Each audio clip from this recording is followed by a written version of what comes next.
போனதுக்கப்புறம் இதெல்லாம் இருக்குன்னு நாங்கள் என்ன பார்த்துட்டு தான் இருக்க போகிறோம். இப்படி வேலை சொல்லிக்குவாங்க. நீ பார்த்துக்கிட்டு இருக்கே இல்லையா, மற்றவங்க பார்த்துக்கிட்டு இருப்பாங்கல்ல, பார்த்துக்கிட்டு இருப்பாங்களா இல்லையா? நிச்சயமா.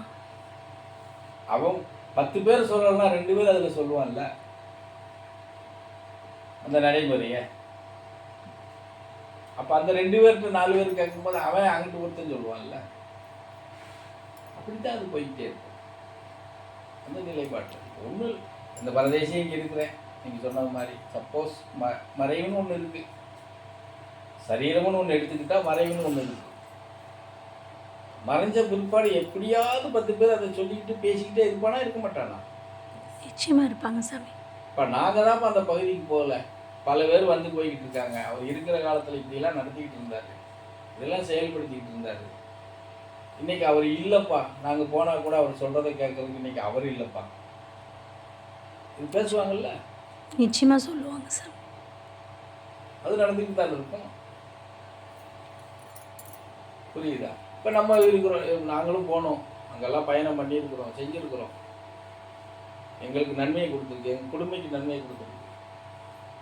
உன் பிள்ளைகிட்ட நீ சொல்லுவீங்க, சொந்த பந்தத்துக்கு சொல்லியிருப்பீங்க.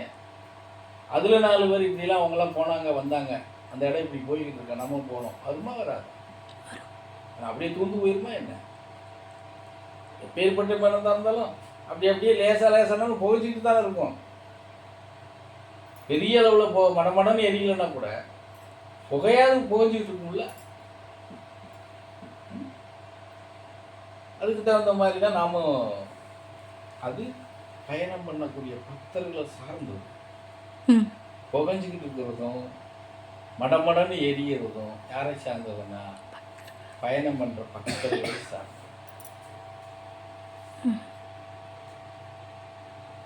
இந்த பரதேசியை பொறுத்தவரை அடப்போட இருந்த வரைக்கும் என்னவோ அதுதான், மறைஞ்சதுக்கு அப்புறம் அது புகைஞ்ச என்ன எரிஞ்ச என்ன அப்படின்ட்டு போற ஆளுங்க நாங்க. புரிஞ்சதா? அப்போ அதை நிரந்தரமா புகையணும், அது எரியணும் அப்படின்னா அந்த வரக்கூடிய பக்தர்கள் கையில் இருக்கு, அவங்க தான் அதை எடுத்துட்டு போக முடியும். புரிஞ்சதா? அப்போ அவங்க தான் அது அவங்கள சார்ந்ததுக்குள்ளதான் அது இருக்கும். இதுதான் அதில் இருக்கக்கூடிய பயணத்தில் நம்ம ஆன்மீகத்தை சார்ந்து பயணம் பண்ணக்கூடியதில்லை. சிவசித்தாந்தம் சித்தர்களுடைய நிலைப்பாட்டில் இருக்கக்கூடிய உண்மை நிலை இதுதான். இதை தாண்டியெல்லாம் நம்ம நினைச்சது மாதிரி எளிமையாவோ இல்லை ஏளனமாவோ இல்லை ஒரு இதாகவெல்லாம் இதை நம்ம பிடிச்சிக்கிடுவோம், இதில் பின்பற்ற முடியும் அப்படின்னா சத்தியமாக சாத்தியமே இல்லை. ஆமாம், அது எந்த காரணத்தை கொண்டும் நம்ம அப்படி எளிமையெல்லாம் பிடிச்சிக்கிற முடியாது. கொஞ்சமாவது அதுக்குன்னு நம்ம உழைப்பு போடணும், கஷ்டப்படணும். கஷ்டத்தை கஷ்டம்னு பார்க்காம அதில் பயணம் பண்ணணும். புரிஞ்சுதா? இன்னும் மற்ற இடத்தை விட நம்ம இடம் இன்னும் மேன்மையான இடம். அதை நான் சொல்லி காட்டக்கூடாது, நீங்களே புரிஞ்சுக்கணும். எப்பேற்பட்ட வழிமுறையில் இருக்கக்கூடிய இடத்துக்கு போனாலும் இந்த அளவுக்கு உங்களை பாதுகாக்கிறதோ பராமரிக்கிறதோ எல்லாம் எங்கேயாவது இருக்குது? இல்லை சாமி, இல்லை.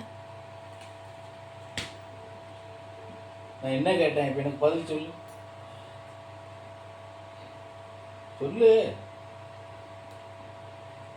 காதில் கேட்டிருந்தா தானே சொல்றது. அதான் என்ன அந்த நிலைப்பாட்டில் இருந்தால் தான் அதை சரியாக கொண்டு போக முடியும். அது 10 நிமிஷத்துக்கு முன்னாடி.